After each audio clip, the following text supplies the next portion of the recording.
Matthew Higgs. And I'm just going to do a little minor introduction, which is more or less just reading, which you already have read. But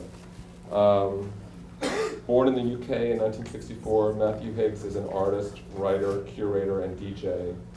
He studied fine art at Newcastle Polytechnic, now called University of Northumbria, before moving to London in 1988. He's going to correct me if I say anything wrong.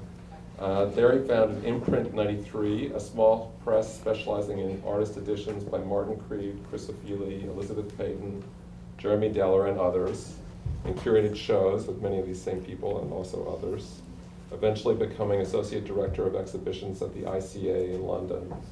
He came to the US in 2001 to become curator at the CCA Wattis Institute for Contemporary Arts in San Francisco, before taking up his current role as director of White Columns here in New York in 2004.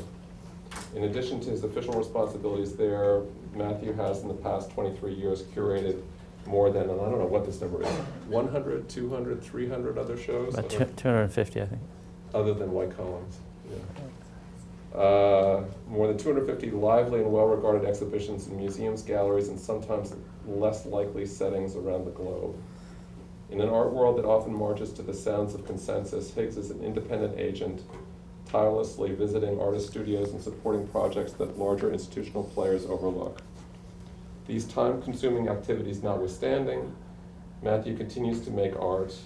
My work consists of framed book pages or framed covers, or very occasionally photographs of books, he said in 2008. All the book pages and covers are found. I do nothing to them apart from removing them from their original context and having them framed. As an artist, I'm interested in doing as little as possible, so my primary activity is in finding the material, which is essentially a form of shopping. All the decisions relating to the work are made on the spot in secondhand and antiquarian bookshops, thrift stores, and flea markets. In the past year or two, Matthew's work has taken a more explicitly sculptural turn, but its essential ingredient remains a kind of deadpan wit that pokes gentle fun at art's pretensions while triggering new ways of thinking about the world. Please welcome Matthew Higgs.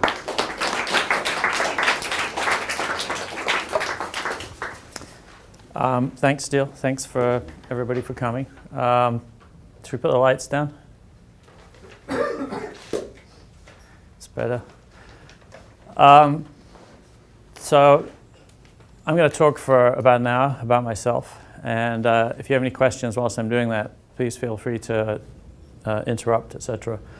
But basically, I'm really just going to talk about sort of how I got interested in art, and then what I chose to do with that interest, and then how that led to other things. And hopefully along the way, it should touch on some things that have speak to things outside of my own personal experience. But as Steele said, I'm 50 next year, which is a huge surprise to me. And I actually can't believe it, but it's going to happen. And that seems very important to me now as a middle-aged person. And just as when I was a younger person, that seemed very important to me too. But I've become very interested in the process of getting older and what that actually means in relation to your interests, and then how you create a narrative for your interests over a long period of time. And this idea of sort of duration and patience is something I'm very interested in. It's something I was very interested in as a young person too. So we'll start here. I'm from England, and I grew up in a very kind of conventional working class background in a small town north of Manchester. And in the late 1970s, when I was 13 and 14 years old, I started to write a music fanzine. And I got interested in art through being interested in music. And if you're at the back and want to come and sit at the front, feel free.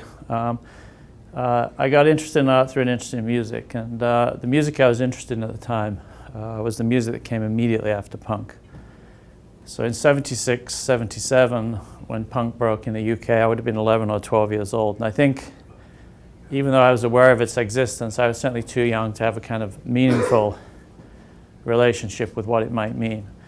But what happened immediately after punk, which was a kind of sort of permission, I think, it was a sort of sense of permission to all kinds of people to do things, which became the kind of DIY independent music scene, 78, 79, 80.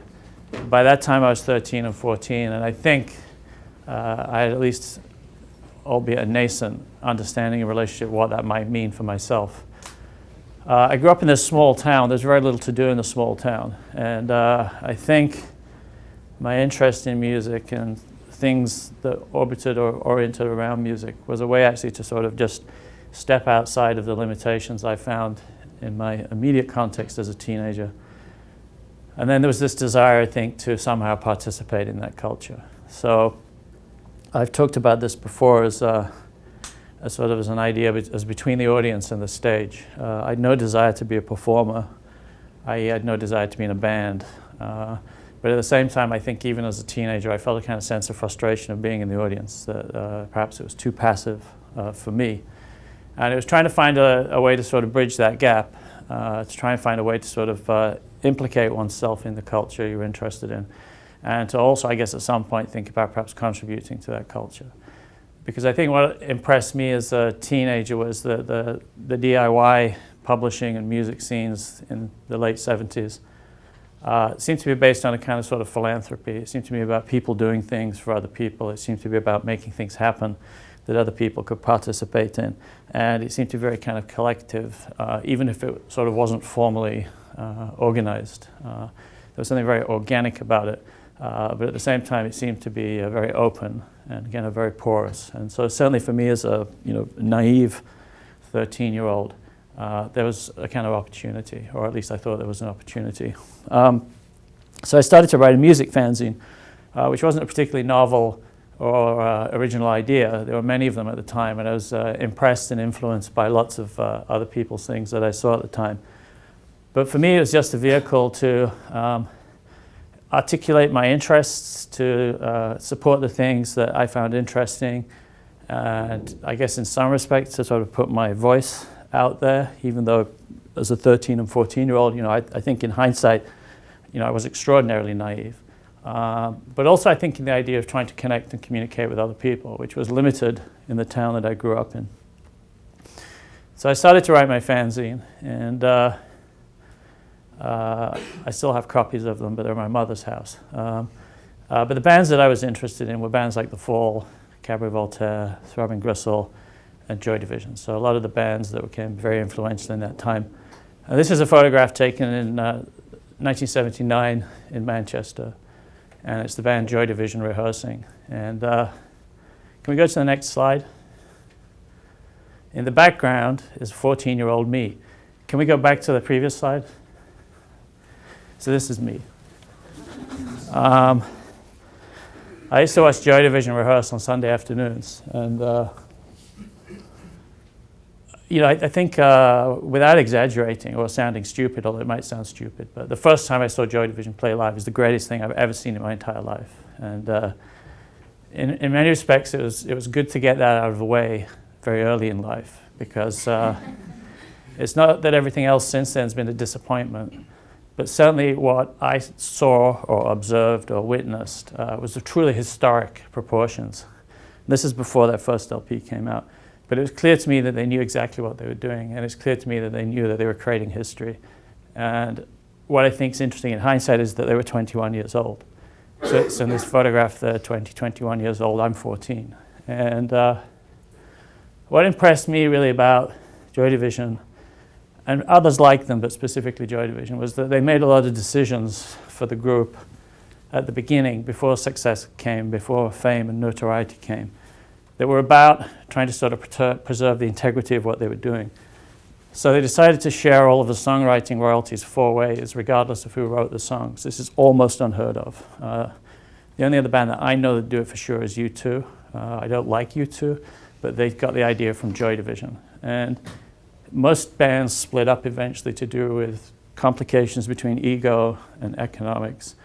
And Joy Division, I think, were trying to think about a way to negotiate that from the outset so that they shared everything. They also were very self-determined about what they were trying to do and how they would go about doing it.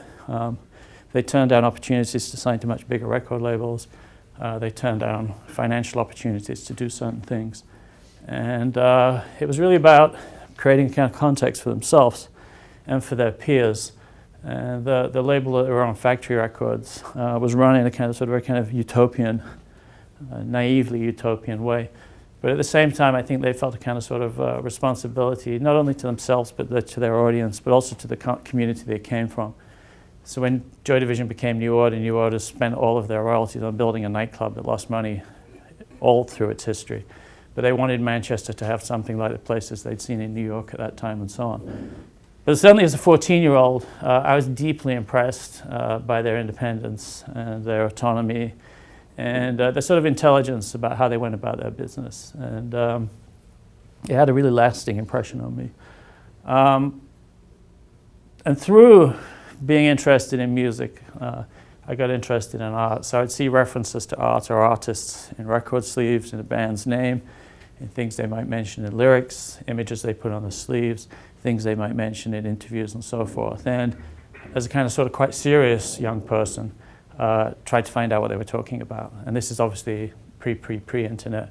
And a lot of the struggles about finding out things felt like small victories. So it would take a very long time for me to discover what Cabaret Voltaire was in its original setting in Switzerland in the first part of the 20th century. The Situationist International, which a lot of musicians made reference to at that time, it took me about 10 years just to find out what it was, and then another 10 years to try and work out what it was. And I'm still not clear. But these were like sort of clues that were just like scattered through the culture. And for me, it was very interesting to try and piece together those clues to create a kind of narrative that I could understand. But certainly, I think by the time I was 16, I'd become quite interested in contemporary art. And again, this is living in a small city in the north of England town with very limited resources and opportunities. I didn't really know you could go to art school at that time. I didn't really know you could have a career as an artist, or that a system existed in which to support and circulate ideas about art. But I became interested in art. And I think around that time, 16, 17, I got less interested in music and became more interested in art. If we go to the next slide. Go to the next slide. I went to art school.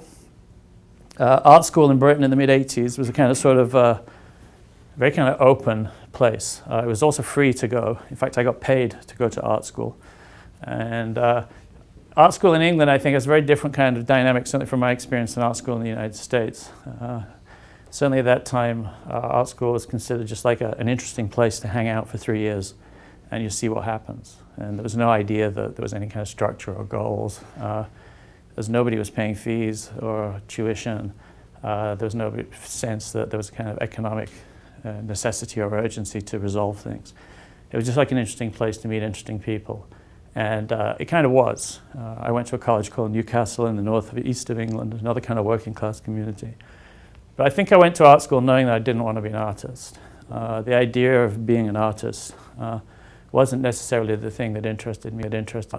Just as my interest in music, there was no real desire to be a musician as such. But I was very interested in other artists, why people make work and what that means, and then how you might, again, productively engage with that and how you might implicate yourself in that culture. So when I arrived at art school, I went through the motions of making work, but I think all the time I was doing that, that wasn't the thing that I find most compelling. I was at art school with a close friend of mine who's called Gavin Brown, and he runs a gallery in New York City called Gavin Brown's Enterprise. And we were at college together, and I think, undergraduate college, and I think both of us were clear from day one that being artists isn't what we wanted to do with art. But for a while we made paintings together, and I think this gesture of making a painting together was just an attempt to sort of slightly dissolve that idea of the artist as a kind of singular figure. And I think it's a very romantic idea of what an artist is. It's a person who spends a lot of time on their own and comes up with ideas and makes things. There are obviously other ways to make art, but I think it's sort of still a persuasive idea. And I think that, one of the key things for me was that I don't like my own company, and the idea that I would spend a lot of time by myself, really isn't a good idea for me or anyone else. But I did make work, and I continue to make work, and I wouldn't describe making art as my hobby, but it's close. And in the last 12 months, I've shown a lot more than I have for maybe 10 years, and it's something I do occasionally. And in a way, it's just like a sort of small part of my relationship with art and the art world. Anyhow, I moved to London in 1988. There's sort of an inevitability about moving to the big city. And I arrived in London not really knowing what to do. And I made a decision for myself not to work in the art world for a while, which turned out to be 5 years. And I was just more interested to sort of try and figure out what was going on and how I might, for myself, productively have a relationship with what was going on. 88 to 93 is a very interesting time in British art. It's hard to imagine now, but in the late 80s, early 90s, there were very, very few opportunities for young artists to show their work or have it seen. And a different generation of artists, and most famously, say, Damien Hirst at Goldsmiths College in 88, started to organize exhibitions with his peers and friends. And the situation in British art changed dramatically in that 5-year period. I was living in London whilst this was happening, and basically just seeing everything. So I think for 5 years, without exaggerating, I saw every exhibition that took place in London of contemporary art, went to every undergraduate and graduate degree show. And it seemed important to me on a very personal level that I understood what was happening in the context I was living in order to work out what my ideas were and how they might relate to everything else. I was making work at the time,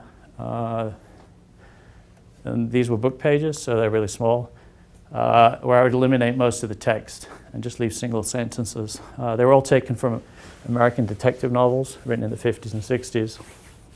And there's a point in America detective fiction where contemporary artists appear a lot. And I don't think it was a coincidence. I think it coincides with the sort of popular appearance of Jackson Pollock in the 50s and his famous photographs in Time Life magazine, I think. And all of a sudden, this sort of popular idea of the artist as a slightly wild, uncontainable force, I think became popular in the popular imagination. The detective novelists are extraordinarily smart, savvy kind of chroniclers of their time, just introduced these kind of sort of wild characters into their novels, usually as kind of murderous villains, always male artists. So a lot of the references were to this kind of sort of cliche of the male artist. And this one says, why wasn't I the one artist in 1,000 who could earn his living by painting? We'll go to the next slide. And this one says, without art as an emotional outlet, I've turned to drinking as a substitute, and I've been drinking ever since. And in some respects, these were the people I was taught by at college. I went to a kind of very alcoholic art school where the staff would disappear at about 11:30, and they would reappear at about 3:30, because pubs in England at that time could only open at lunchtime. They closed again and then reopened in the evening. So it was a very kind of boozy culture at art school. And the sort of hangover of these kind of sort of slightly depressed, somewhat bitter, failed artists was very prevalent, I think, in the culture at that time. But anyhow, this was what I was doing to entertain myself. And next slide. Instead of getting a job in the art world, I had to, be able to pay my rent and do the things I wanted to do. So I had to get a job, and I got a job as an administrative assistant in an advertising agency. I did it for quite a long time, like 5 years. And the reason I did it was I had a really nice boss, this incredibly nice guy who told me I was too qualified to do the job the day he offered me the job. And every day I was at the job, it's extraordinarily pleasant to me. And I had very little to do. I mean, really very little to do on this job. And eventually he noticed I had almost nothing to do. And he said, well, you don't have to come in anymore. Just come in whenever you feel like it and get the work done. So some days I was going for like 5 minutes. And some days I wouldn't go at all. And then one day I'd have to go for like 3 hours to get something done. So I really had a job without any kind of responsibilities. And at the advertising agency, they got every local newspaper from the UK, all the regional papers from small towns. And because I had nothing to do, I started to read them. And started to notice how culture and art was reported once you get away from the metropolitan centers. So we're in New York City, for example, or Los Angeles or San Francisco, we could take it for granted that culture has some value and some meaning and it's useful in some way. But once you get away from the big cities, it's really not so clear whether that's true. And I started just keep all clippings of all of the small stories about art as they appeared in British local newspapers, and eventually published them in a magazine. And it was called Local News. But you end up with a fantastic headline, like Art Exhibition Attracts Visitors. And that's news, and it probably is news. But I was interested in, because not when I grew up, there's no art in my family's background, and certainly the context of school and the town I grew up in, art had no role or place. And I've never heard a convincing argument for why art's useful. And I think that that's one of its interesting qualities is its elusiveness. It's very hard to rationalize its value. I think collectively we all probably agree or believe that it does have that, but I've never heard anyone actually explain that in a coherent way. And I think that's, certainly as a teenager, when I got interested in art, I found it very difficult and very opaque. And I think its difficultness and its opacity were things that I was interested in about art, and the things I remain interested in about art, because it forced me to think a lot harder about myself, and also forced myself to think a lot harder about what I was interested in and thinking about in the world. Next slide, please. After 5 years of not doing very much, I started a publishing project, and it might not sound like a major breakthrough, but I thought very carefully about what I was trying to do and how I might go about it. And thinking about my experience as a teenager 10 years before, publishing my fanzine, I started a very small independent publishing project where I worked with artists on producing new things, new work that was distributed free of charge. And it was called Imprint 93. And very few people were publishing in this way in the early 90s. It was something that was perhaps more prevalent in the 60s and 70s. I was very interested in these kind of historical models of fluxus and mail art, and then zine culture in the late 70s, and trying to think a way to take some of those kind of strategies and some of those kind of atmospheres and to apply that to working with artists. So we just started to publish things. I ended up making about 60 projects. I paid for them all. And they were sent free of charge to people that myself and the artist I was working with thought were interesting. And they were sent unsolicited. So people didn't ask for them. You couldn't request to receive them. And they just arrived in the post. And there was no indication who they came from. My name wasn't attached to it. And there was no return address, etc.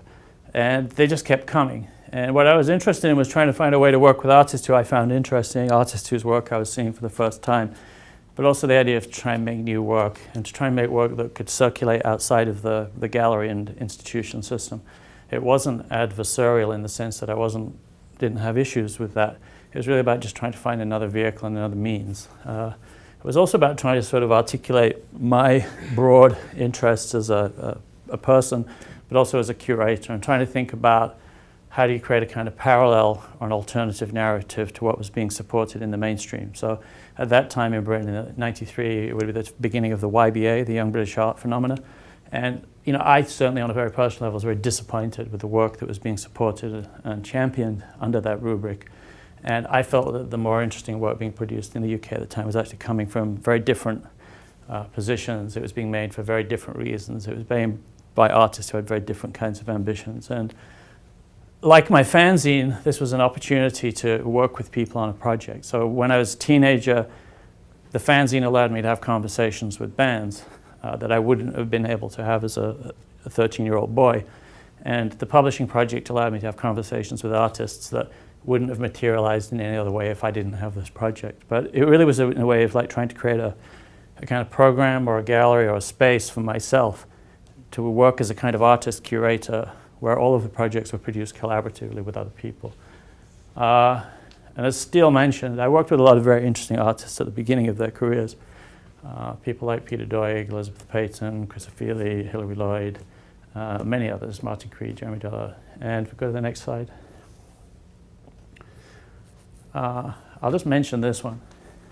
It's by Stuart Home, who's a brilliant British writer who wrote about the post-war obscure avant-gardes. He's also a brilliant novelist. We did a big show about his 30-year practice at White Columns recently. But he published this book called Cunt Lickers Anonymous. And the cunt lickers who are anonymous are the British artists Gilbert and George. And he was outing them as being heterosexual. Because at the time, the outing in the gay community was a very controversial activity. So he then kind of did a reversal of that, where he outed two ostensibly gay men as being heterosexual. And in the story, Gilbert and George send their studio assistant, there's an artist in the story called Rachel Whitebait, who's very thinly disguised Rachel Whiteread.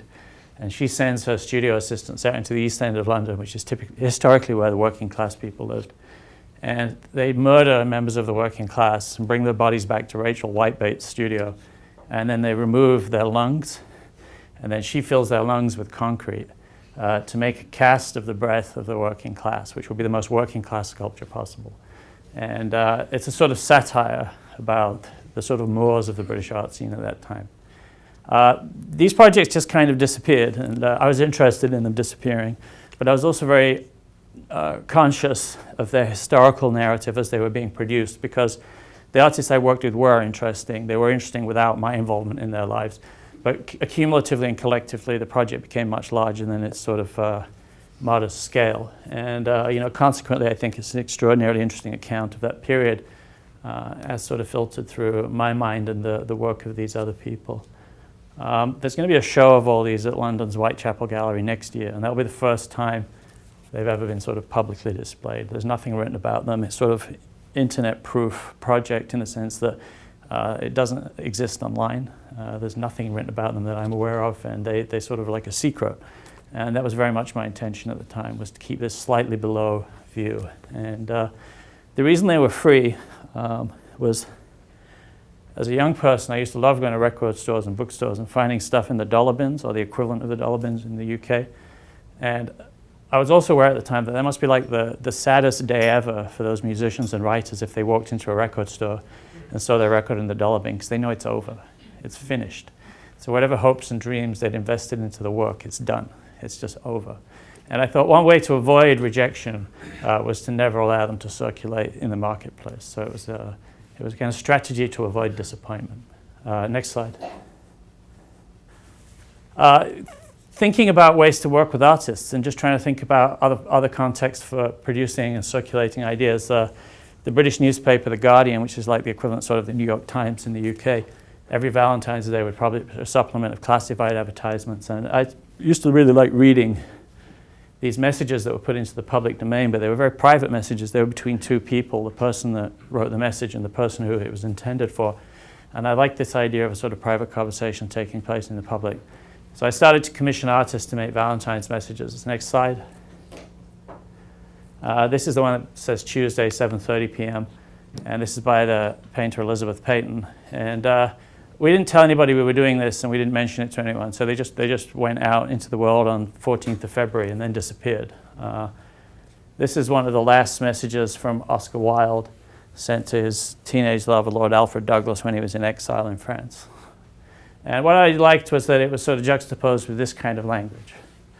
And they seem to be when I was reading these things just out of casual interest, I liked a lot of how people use language in these things, because they were paying for them by the word.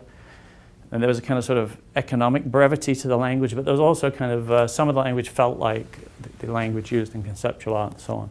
Next slide, please. This one's by Jeremy Deller.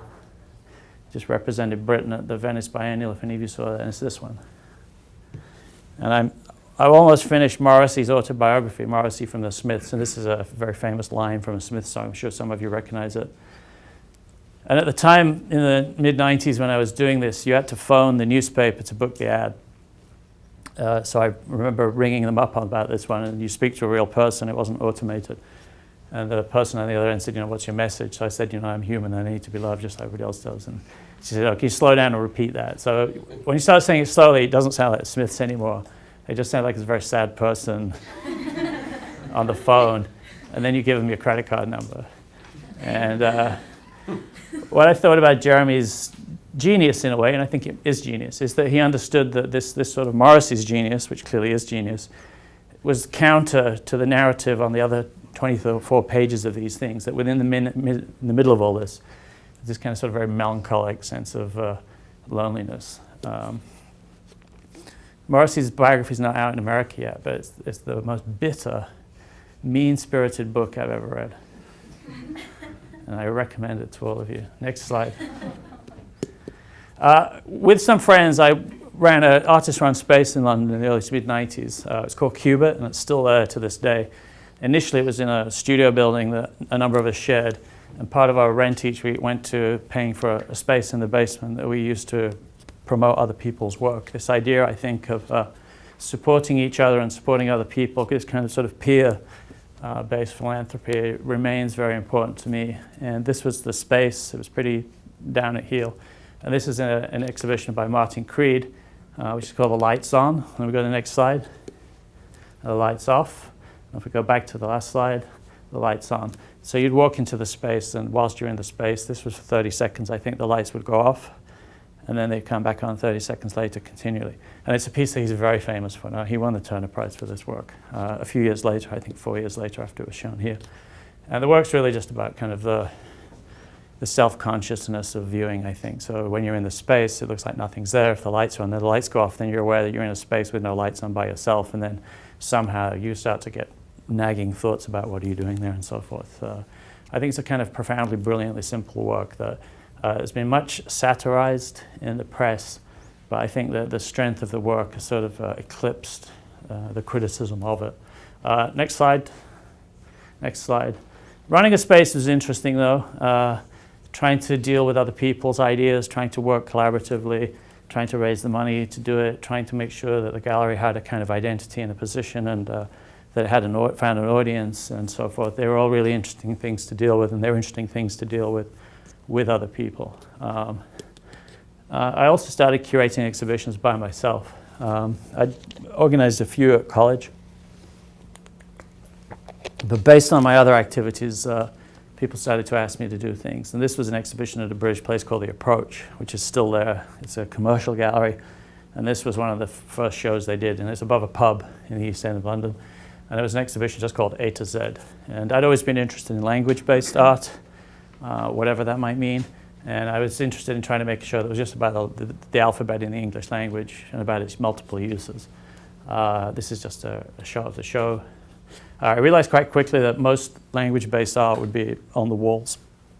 And I found this amazing sculpture in the middle of the room. Next slide. Which is by Laura Elmsley. And it's called Cave. And over here on the wall, there was a label. There was the reading list for a philosophy master's student at the University of London. So it was the books you were supposed to read for your coursework. And she bought all of the books on the reading list and then turned them into papier-mâché. So the different colors you see are the different paper stocks. And if you're very close to the work, you'd still see the fragmented language. And if we next slide. And the work's called Cave. And obviously the allusion, I think, through philosophy is to Plato's cave. But I also thought it's a very nice attempt to try and find a use for philosophy. So this was literally a shelter created out of philosophical thought. And it's a very beautiful object when you go with it. But it was like a sort of collapsing of language. It reminded me of that very famous Robert Smithson drawing called A Heap of Language. And language remains a kind of sort of recurring thematic that I come back to in various different forms and different kinds of exhibitions and different projects.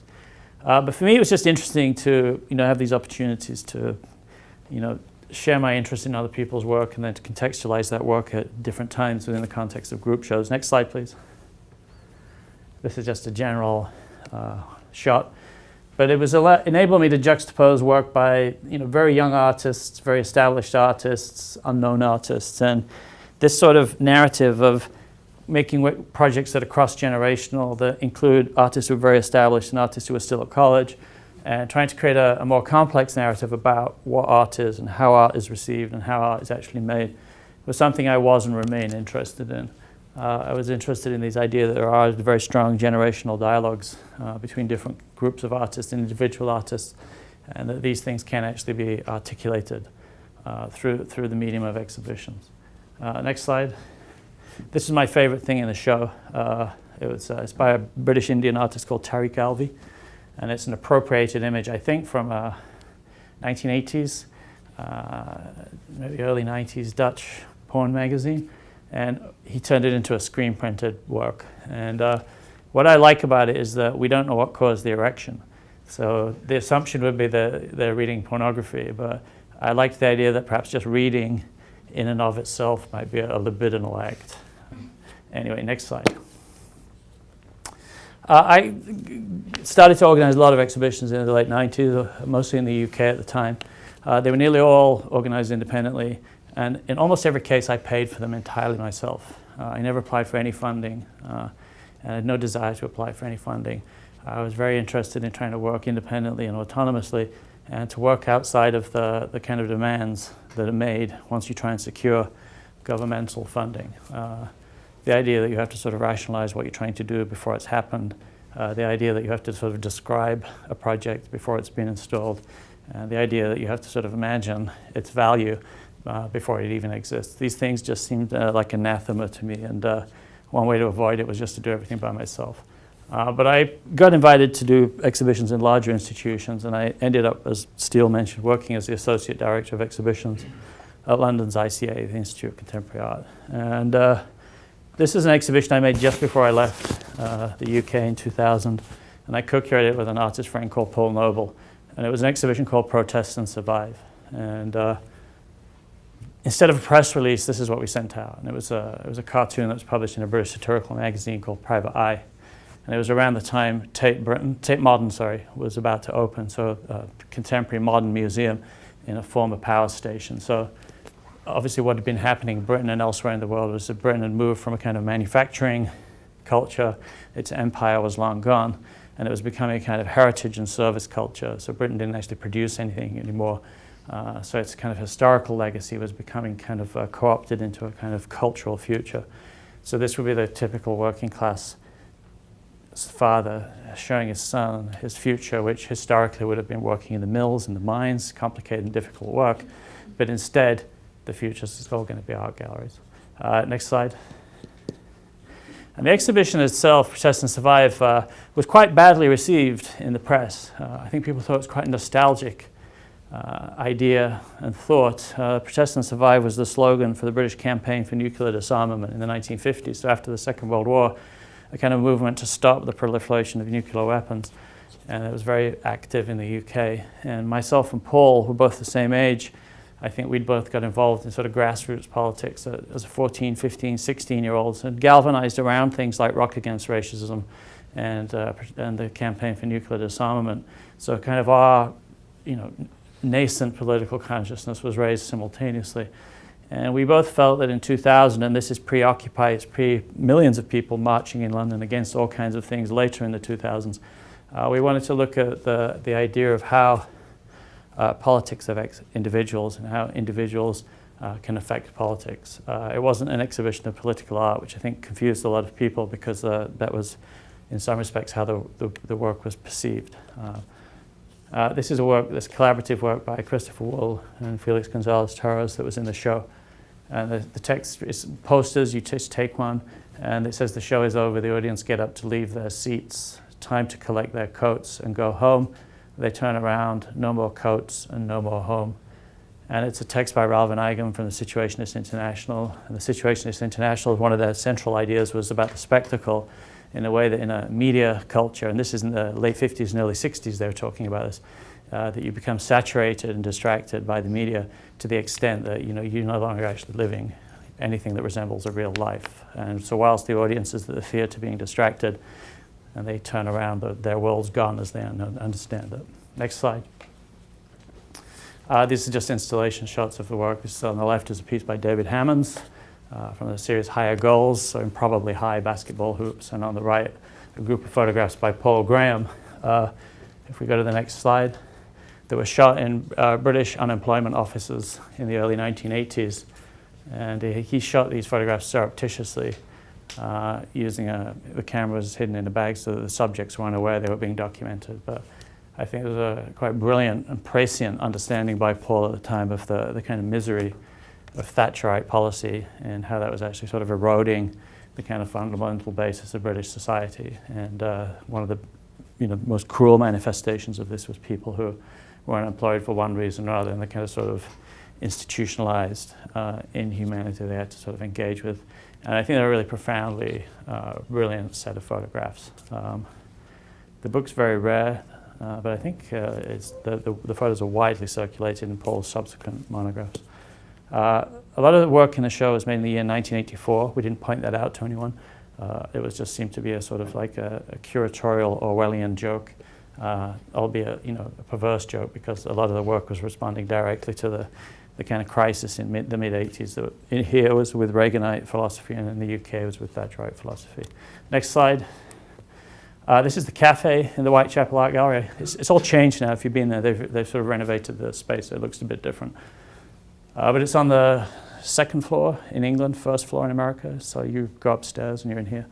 And so there's a alleyway here. And then across here is the Freedom Press, which is the oldest anarchist publisher in Europe. They've been there for over 100 years. And the Whitechapel Art Gallery is a very interesting history. It's in the East End of London, and it was created explicitly to introduce the working class people of that part of London to the most contemporary ideas in art. And this is from the early 20th century. So it's a very radical, socialist, utopian space with a very, very specific history. And what interested me and Paul was that the people who worked at the Whitechapel had never been to the Freedom Press, which is this amazing bookstore and printing press and publisher for anarchist thought.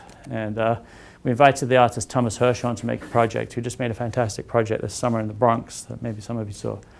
And this was one of his earliest kind of sort of social sculptures, if that's the right term. And he made a bridge from the Whitechapel's cafe straight through the wall of the anarchist publisher that allowed visitors to the Whitechapel Gallery and visitors to the Freedom Press to meet, and allowed for a kind of free circulation between these two institutions. He had a third idea, which was to dig a hole in the main gallery at the Whitechapel and go down and come up next door in the public library, but it was too expensive. But his idea was to connect three places of thought: an anarchist publisher, an art gallery, and a public library. And we realized this project. Next slide.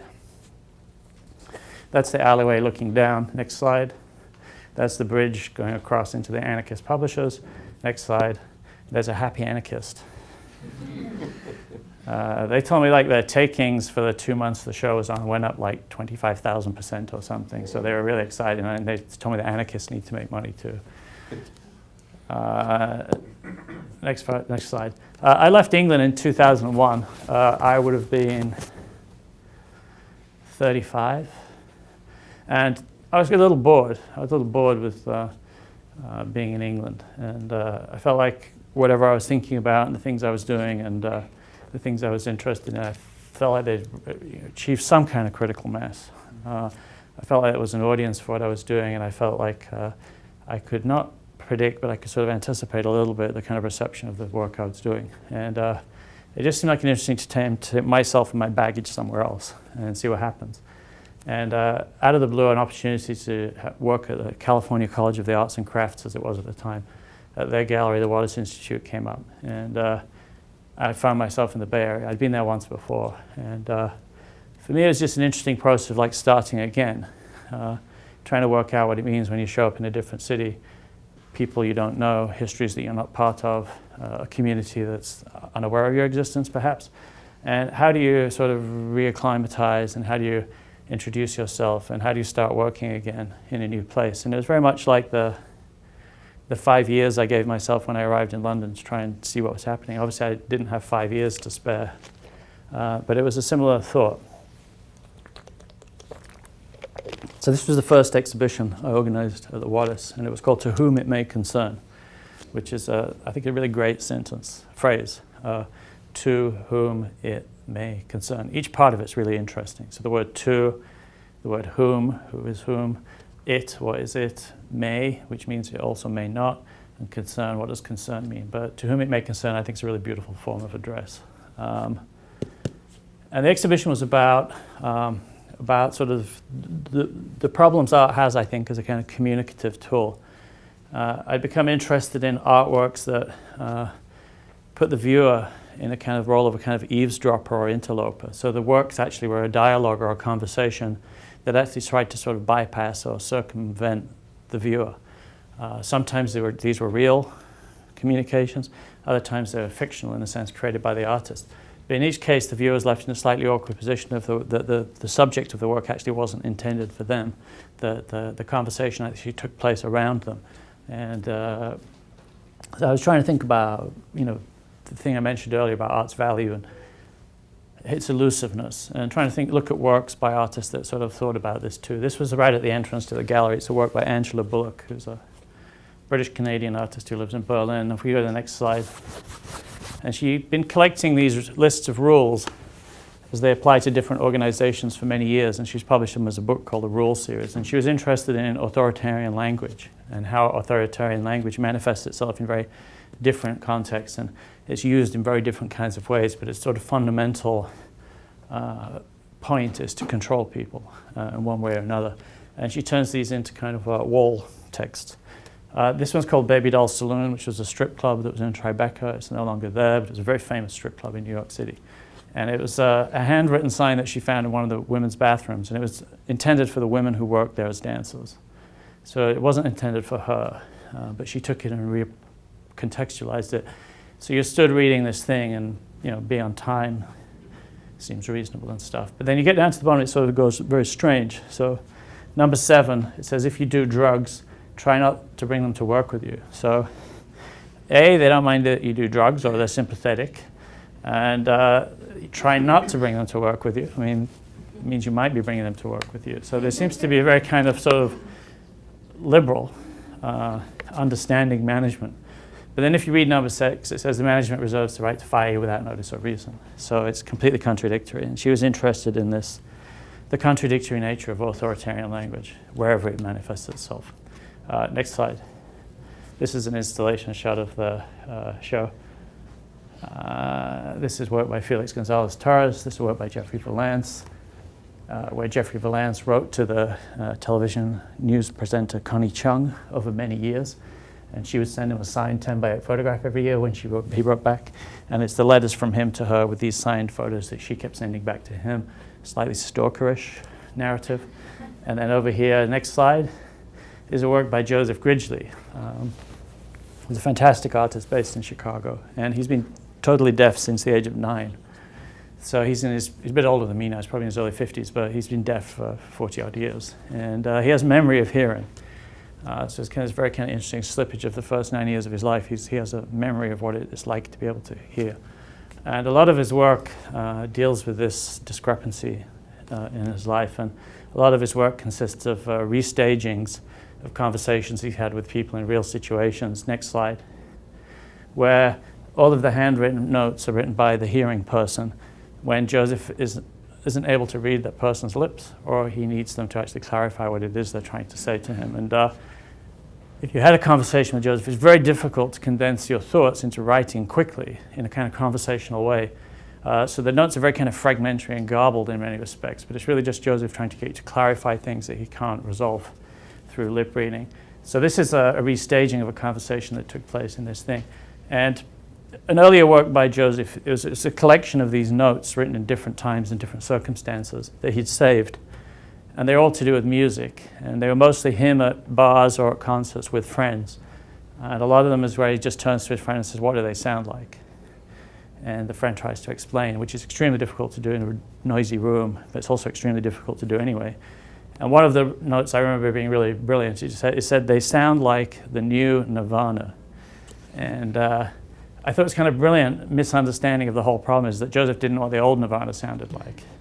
So this discrepancy in dialogue and this discrepancy in communication and the potential for misreadings and misunderstandings, which is central to Joseph's practice, seems to me really central to art, because work goes out there and we're not there for its reception. We're not inside the person's mind that's looking at the work. And all of a sudden, the kind of sort of certainty that an artist might have about what their work means is, of course, completely singular to them. It's not shared by anyone else. So really the show is about art's failure to communicate and about its sort of weakness as a kind of communicative tool. And again, these are things that I find very interesting about art. It's not didactic, it's not prescriptive. It's porous in the best sense of that word. Next slide. This is a work by Douglas Gordon. It says, I am aware of who you are and what you do. And when he was at grad school in London in the early 90s, he would send letters to people in the post, unsolicited. He would get their addresses and names out of the telephone book. And someone would open a letter at their breakfast table with their other mail, and the letter simply said, I am aware of who you are and what you do. So you would imagine that it would cause a moment of paranoia for that person receiving this, unsolicited, anonymous message in the post. And, I think he was interested in this sort of unrequitedness of art.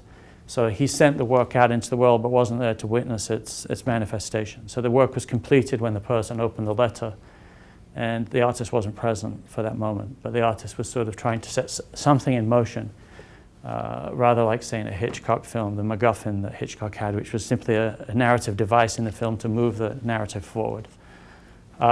Next slide. This is a work by Ken Lum, fantastic artist based in Vancouver.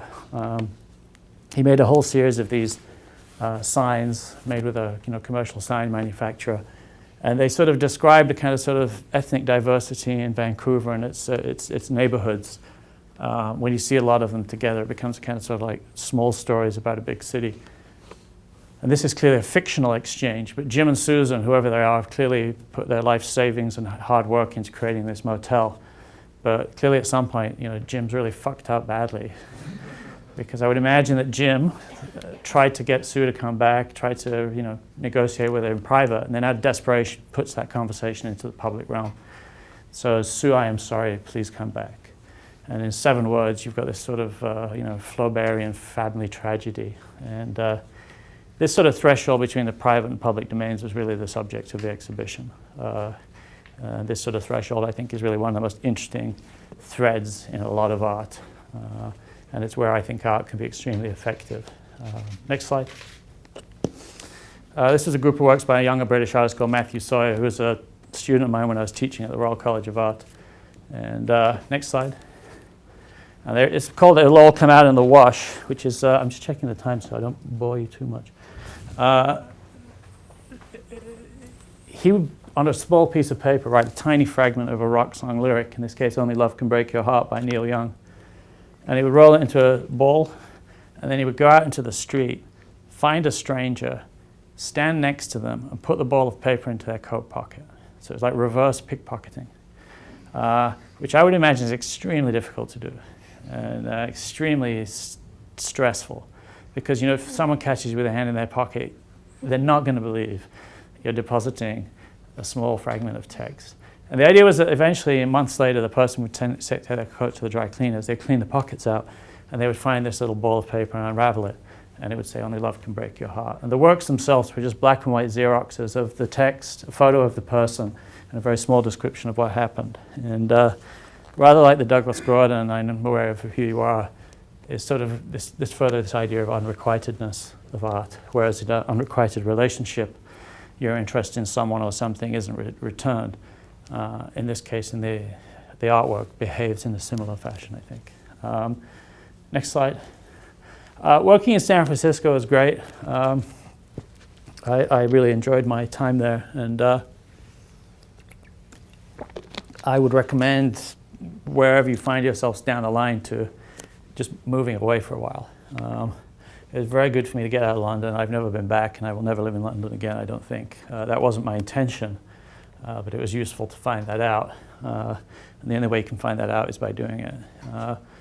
Whilst in San Francisco, I worked with the curator Ralph Rugoff, who was the director, and he's now at the Hayward Gallery in London. But we had an opportunity to make this amazing project with Mike Kelly. I don't know if you've all had a chance to see Mike's show at PS1, but clearly one of the half dozen artists in the post-war period. And we did this project with Mike in San Francisco, and it was Mike's first ever exhibition in San Francisco, and this is only in 2004 maybe.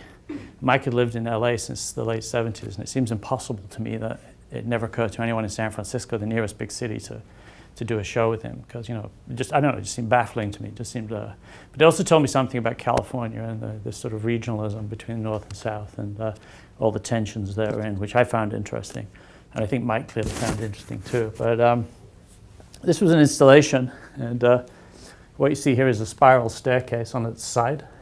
And this is kind of concrete footing, and it was in Mike's yard in Los Angeles, and went to the roof of his garage, and he took it out of the space, and it's connected to chains and motors attached to the ceiling, so it's rotating.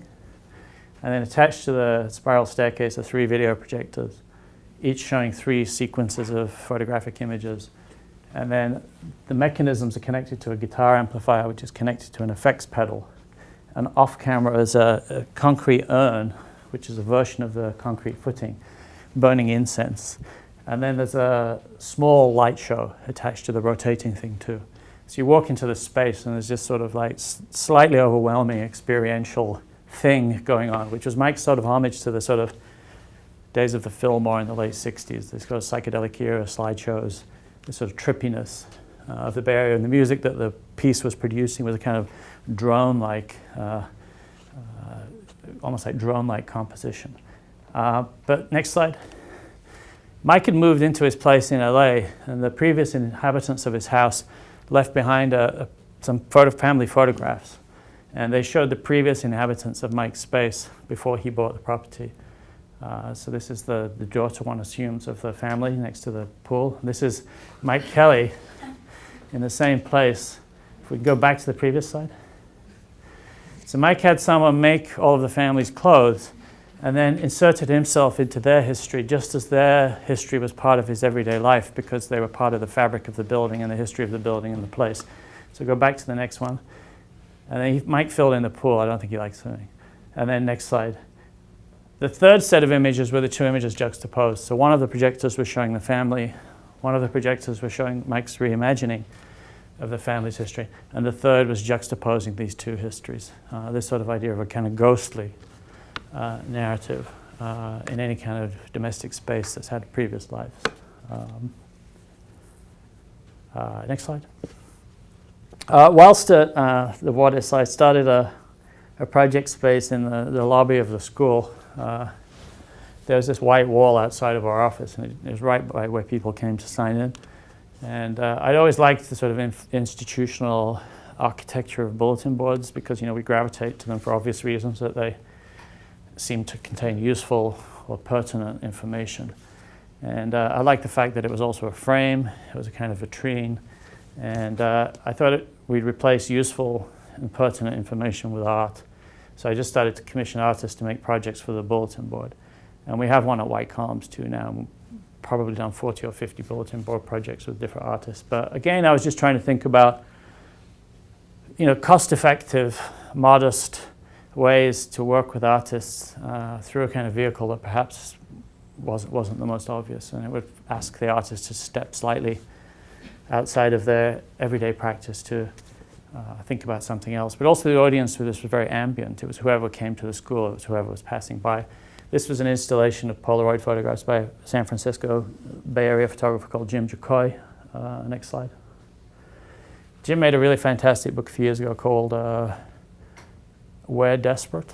And he took all these amazing color photographs of all the people that went to punk shows in the Bay Area in the late 70s and just stood audience members against colored walls and shot them individually. So it's not about the kind of narrative of bands and audience as a kind of collective mass. It was about individuals, about how they were choosing to present themselves to the world. It's a very brilliant book. And he's continued to make Polaroids. So we just showed recent things by Jim. And he does this really nice thing where he takes two photographs of the same subject. So they almost look like stereo photographs, but there's a discrepancy, obviously, between the two images. Just because of the way the layout. But this was obviously like the killer photograph, because this is Michael Jackson. And this is Paris Hilton, who he met at a party in Los Angeles once. And a lot of these people are sort of people he's just encountered along the way. A lot of them were friends. So it was like a sort of very autobiographical narrative. Next slide. Oh, can we go back to the last one? That's Joe Strummer from The Clash, who died. Next slide. This is another one that I did with a Bay Area filmmaker called Monty Kazaza, an artist and musician. Someone I'd actually been very interested in when I was 14. And it was very nice to connect with people I'd been interested in as a teenager later in life and find a way to work with him. And Monty Kazaza had been involved with the sort of Bay Area neo-Dada movement in the early, mid-70s. And he was the person that came up with the term industrial music for Throbbing Gristle. And they named their record label Industrial Records, which spawned the industrial music movement. And he chose to present, instead of his own work, he presented this French record label called Sordid Sentimental that made these extraordinarily elaborate 7-inch singles with very beautiful packaging. They were packaged and presented much like an artwork or an edition, and they were numbered and sold as limited editions. This is in the late 70s and early 80s. Next slide. They very famously made this record with Joy Division, Atmosphere and Dead Souls. Next slide. This was by Tricia Donnelly, who is a really great artist from San Francisco, who lives in New York now. And her work is often very dense and opaque and poetic and very hard to grasp. And she made this very hard to grasp bulletin board. And that was my office in there. And that was just a sort of text explaining it. Next slide. This is the bulletin board at White Columns. And I think this was the first one we did. And this was Josephine Mexepa, who has a show at Andrea Rosen Gallery opening this week. A lot of Josephine's work deals with display and the kind of sort of languages of display. And at this time, which is 9 years ago now, I'd just seen her work for the first time. And she made this next slide. But the idea was to create a kind of continuous thread from the Wattis project into the context of White Columns. This is White Columns. I'm the director of White Columns, and I'll end just by saying a little bit about White Columns. I won't go into too much detail about White Columns, but I was in San Francisco. I was quite happy there, and Jerry Saltz, who writes for New York Magazine now, came to San Francisco to do a talk, and I knew Jerry a little bit. And we went for just like a walk around some things to see in the Bay Area, and he said, "Oh, the directorship of White Columns is coming up," and I was unaware of that. And I wasn't looking for a job, and he said, "Would you be interested in applying for it?" I said, "Well, sure, maybe." And he went away, and I thought about it a little bit more. I thought I actually was interested in that. There weren't that many jobs I'm interested in. So I looked into it, and I was very aware of White Columns history. It's the first and the oldest of the first generation of alternative spaces in New York City. It was founded in 1970 by Jeffrey Lew, Gordon Meta Clark, and a group of artists as 112 Green Street in Soho, when Soho was still, an industrial neighborhood that was being occupied by artists. And its history is quite extraordinary. So if you ever choose to do any research into artist-run spaces in New York City, there's a brilliant book by Julie Alt, who's the editor, called Alternative New York, and it looks at the legacy and history of the organizations in New York from the mid-60s to the late 80s. They were instrumental in creating artist-centered, artist-run activity in New York in that period. And White Columns is very key. And so I was very aware of the organization's history, but I hadn't been paid too much attention to what it had been up to in, say, the last 5, 7, or 8, 10 years. And, but I was very interested in the idea, and coming out of a similar context in London, I was very interested in the idea of what these spaces might mean in the beginning of a new century, I guess, 2004. So I applied for the job, and my job application was maybe like 6 sheets of regular paper in like 10-point type, outlining what I thought were the problems with White Columns and where I felt it was, going wrong in one way or another. It was very detailed. And I didn't really say what I was planning to do or I would do if I was offered the job, but I thought the only way I could have talked to them about the space was where I felt it was a missed opportunity, perhaps. Anyway, I was hired, and I was the first director that's not American. I was the first director of White Columns that didn't have a history in New York City. I was the first director of the space that didn't have any kind of sort of explicit social history of working in New York City either. And I felt it was an opportunity. And if you think back to 2004 or 5, the world's economy was fine. The art world was booming. The gallery district in Chelsea was booming. Things were good or seemed to be good.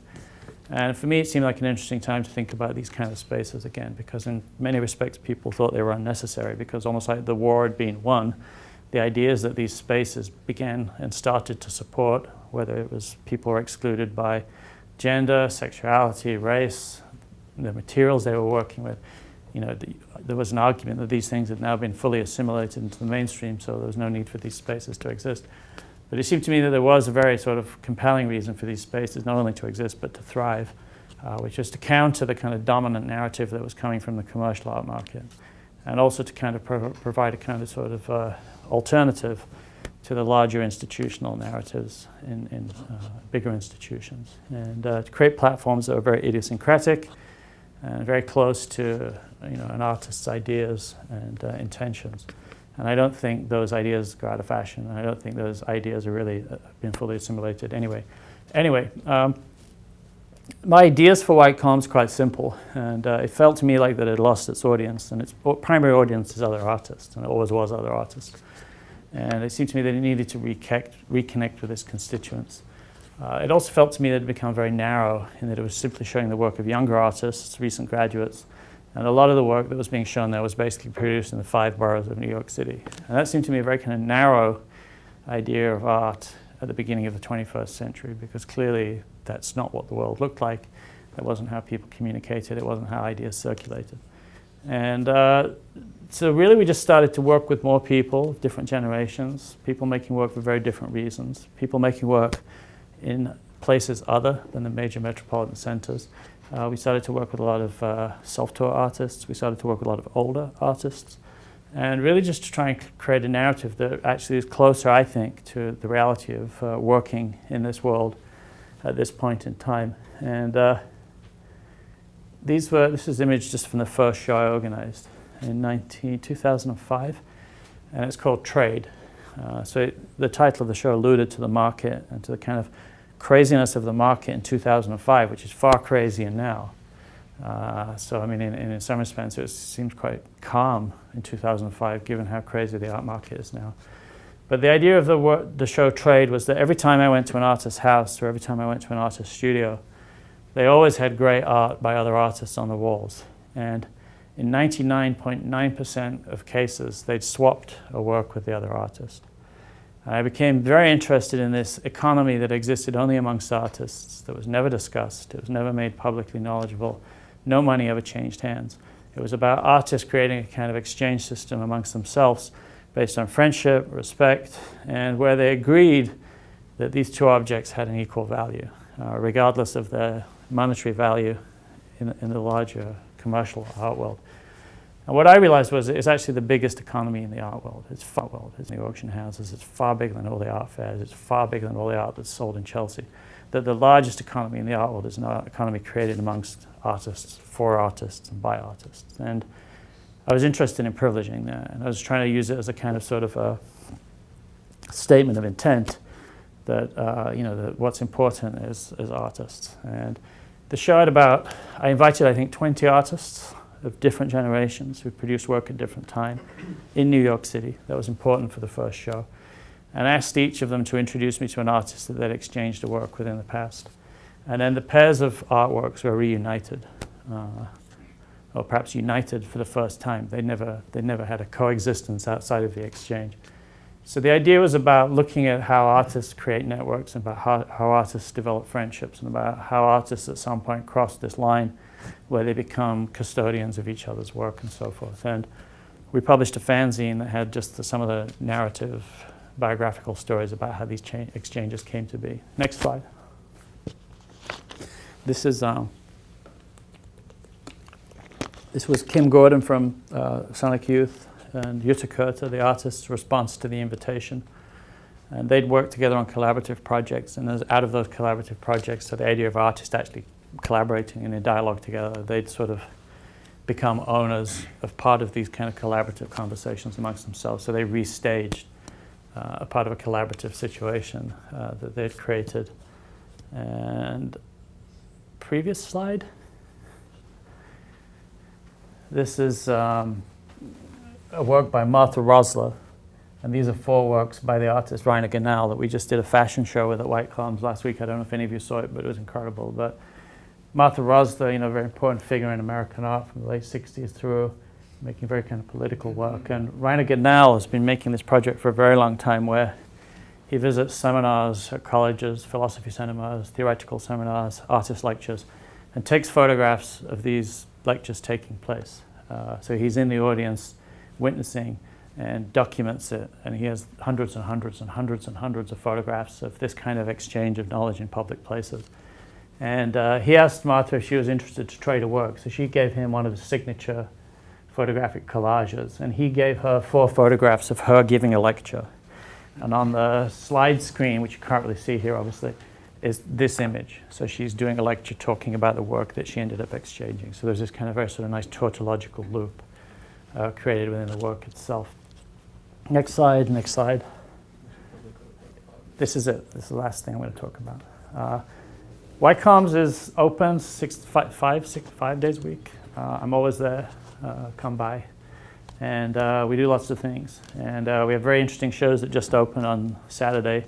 The main shows of a British photographer called Joe Spence, who died in 1992 of breast cancer. And a lot of her late work was about her dealing with the kind of sort of institutional bureaucracy of the British healthcare system, which I think is quite pertinent to the healthcare system problems you have in America right now. But it's really extraordinary and important and influential work, and her work hasn't been shown in America for 25 years. Occasionally at White Columns we look at the organization's history, not necessarily in a nostalgic way, but obviously that's part of anything when you look at something from a kind of through the lens of hindsight. And it's a series called From the Archives, where we're sort of looking about how the organization operated and how the organization functioned at different points in its history and the kind of work it did. And this was the first one we did. And it looked at two now very famous music festivals, Noise Fest and Speed Trials, that took place at White Columns in 81 and 83. Both of them were organized by Thurston Moore, also from Sonic Youth. And we've done subsequent projects with both Thurston and Kim independently. Next slide. And they're just literally material from the organization's archive presented publicly. And all of the organization's archive is now online. So if you go to the website, the entire archive of the organization is there to be seen. And it was really just sort of trying to animate things from the organization's past that might reverberate in the present. And this relationship to the downtown art scene, to the music scene in New York at that time is very strong. 76 through about 81, 82, 83, it's extremely strong club culture, far less than it is now, for all kinds of reasons. And we weren't attempting to recreate that, but it was interesting just to sort of think about what that meant and how it functioned at that point in time. One thing that came out of this is that we started a record label at White Columns. So we have a record label called The Sound of White Columns. And we release records by artist musicians or musician artists. And they're released on vinyl. And we've done 10 records to date. We have a new one that just came out with David Van Tighem, a very legendary New York percussionist who played, I think, with Steve Reich, but then also played with people like Arthur Russell and the Talking Heads and many, many, many others. And we're about to release a record with Meredith Monk, extraordinary musician and performer whose practice orients around the voice. But the record label is really, just me as a middle-aged person reliving some of my sort of youthful endeavors. Because when I was 15 and 16, I really wanted to have a record label, but I just didn't have the resources to do it. So I started a label releasing music on cassette, which was the MP3 of its time. It was the new medium. So I had a cassette label, but now as an older person, I've got a real record label. And this weekend, we're going to be at the WFMU Record Fair, which opens Friday night and runs Saturday and Sunday, and it's the best record fair in America. And if you're vaguely interested in records, it's the highlight of the year. And White Columns will have a table there. We'll sell our records and records by other labels that have a mutual interest in a relationship between visual culture and music culture. But I can't recommend it enough. It's almost the most exciting thing that happens in New York City. And where is it? It's on. It's where? Is that in Florida? It's on a metropolitan center on 18th between 6th and 7th. Yeah. It's just totally great. There's nothing bad about it. It's just totally great. It's like the Printed Matter Artist Book Fair in September, but for records. I'm going to be selling some of my record collection there too, because Steele mentioned I'm a DJ. It's not really true, but I do occasionally DJ. We have a club once a month called Sunday Night Fever. And the last one was this Sunday gone. The next one is December 15th at Santos. And the thing I'm most interested in is disco music. I'm much more interested in it than art. And we had the opportunity to publish Vince Aletti, who's a photography critic for New York. We had the opportunity to publish Vince's writings on disco from the 70s at White Columns. And next year we're going to publish a book with Martin Beck, who's a brilliant artist and writer. And it's a book that looks at the legacy of David Mancuso's loft parties in New York City. And I think disco is, along with jazz and the Western maybe, and the detective novel, is one of the greatest achievements of American culture. And strangely still maligned, but I think for obvious reasons that it came out of a very specific culture, which was mostly black and mostly queer. And consequently, it's always been marginalized. But I think disco is truly the greatest music ever made. And it's made to be heard communally. It's not that much fun listening to disco at home on your own. But I do that. My wife hates it. And I get up at 8 and I put some disco on and feel I'm ready for the day. But obviously it's a communal music. And clearly, obviously comes out of the church. And I think it's just such an extraordinarily assimilated form, even though there's a lot of writing around it and stuff, but it's still somewhat marginalized. But all of my spare resources go to buying rare disco records. Anyhow, to sum up, I feel very fortunate that I'm allowed to do this. Certainly as a teenager, it never occurred to me you could make a living doing the thing you're interested in. Certainly none of my family has that opportunity, and none of my friends I grew up with had that opportunity. To be able to work with artists, I think is a really great responsibility. To run an organization like White Calms is an even greater responsibility because I'm responsible not only for its present tenseness and hopefully its future, but also its legacy. And it seems like I'm standing on the shoulders of all the thousands of people who invested their time and energy to make the space important and interesting. So it's for me it's a very interesting life, and I got to do most of the things I want to do. I don't want to work for a bigger institution. I have no desire to work for a museum. I've turned down opportunities to do that. I have no desire to work for a commercial gallery, although I occasionally curate shows for commercial galleries. They're very interesting places to work because they're unburdened by the idea of the public or a public. They're often very free to do whatever they want to do. And for me, it's just paying attention to what artists are thinking about. I don't have any original ideas of my own. All I can do is to recontextualize or privilege artists' ideas in other contexts and see what happens. And it's been interesting. It remains interesting. And I'm not a nostalgic person. I don't think the world was better when I was watching Joy Division rehearse on Sunday afternoons. The world now is clearly a far more interesting place. I also don't think art was better at any point in the past. Now is the most interesting time to be doing something. And now, is the most interesting context in which to be working. So I'll leave it there. But come to White Calms. We do interesting things. I think you'd find it interesting. And the final thing I'm going to say is that a lot of what I've been doing at White Calms is I've been working with a community of artists in Northern California, an organization called Creative Growth. And it's a community of about 100 mentally and developmentally disabled artists. And it was started in 1974 by a psychiatrist and an artist who were frustrated with art therapy as it existed at the time. And they created this kind of broadly utopian platform for artists with mental and developmental disabilities. And it's without question the most important arts organization I've ever encountered, far more important than any museum that exists in this country or anywhere. And the work they do is truly radical. And when I first encountered it in 2001, I was just completely shocked. I just shocked that my limits and my knowledge were so short. There were so many shortcomings. And as consequently, since then, everything I've done since I came across Creative Growth has been directly in relationship to that experience. So there's a pre-Creative Growth Matthew Higgs, and there's a post-Creative Growth Matthew Higgs. And I've done about 25 or 30 shows with Creative Growth and its artists. And through White Calms, we raised about $1 million for them. And if you're ever in the Bay Area, I just urge you to go.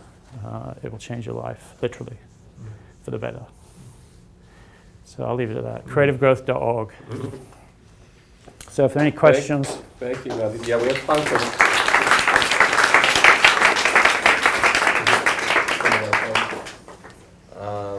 that was great, Matthew. But I know we're running short on time because I think there's a class that begins in here in about 10 minutes. But does anybody have a question, 2 questions maybe, before Matthew leaves?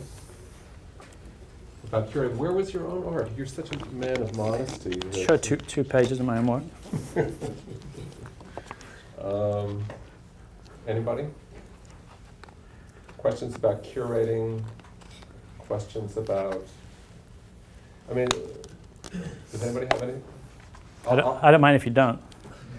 I'll ask one question. That in a way, one of the things that's become sort of so popular in terms of art and art historical and curatorial now education is the sort of development of these curatorial programs. Sure. And the sort of this notion of the curator as artist. Right.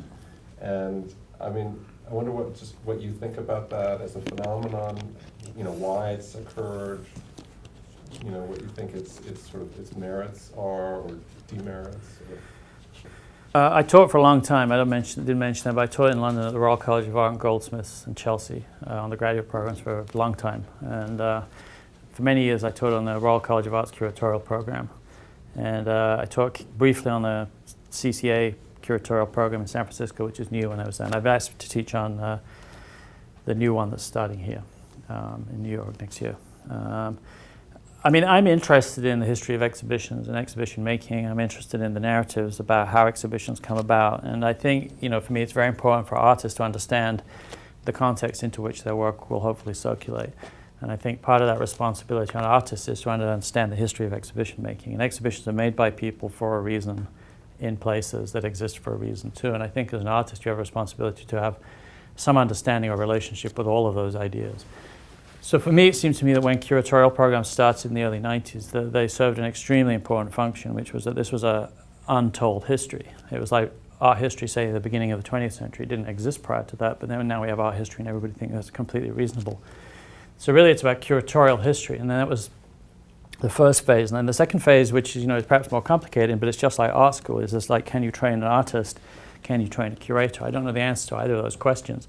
But I think you can provide people with the tools and information that will allow them to, find a way to establish their own voice or, work out what their own voice might be. So it seems to me this is a very new area of academic interest and inquiry. It's really only 20 odd years old. So it's just at the beginning. And consequently, I think, we'll see what happens. There's an extremely good program at Bullock College, CCS, Center for Curatorial Studies, and others. And most of the people I've met or encountered in those educational contexts interesting and interested, and so consequently I've met a lot of them professionally as they've entered into professional lives in the art world. So I don't have any problem with it. I mean, I don't have a problem with art school.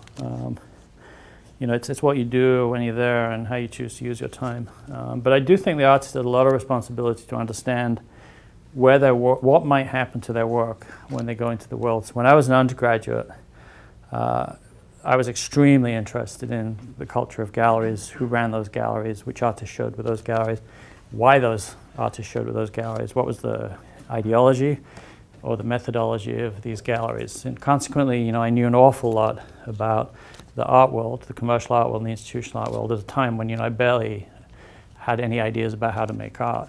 But it seemed to me that just as music circulated into the world, whether it was through an independent record label or the press or the structures that existed to support it, it seems in the art you need to understand it too. So, it's very unlikely, let's say you're a successful artist in 10 years' time, it's very unlikely that more than 5 galleries in the entire world will ever show your work or represent your work. Very unlikely. That would be a lot.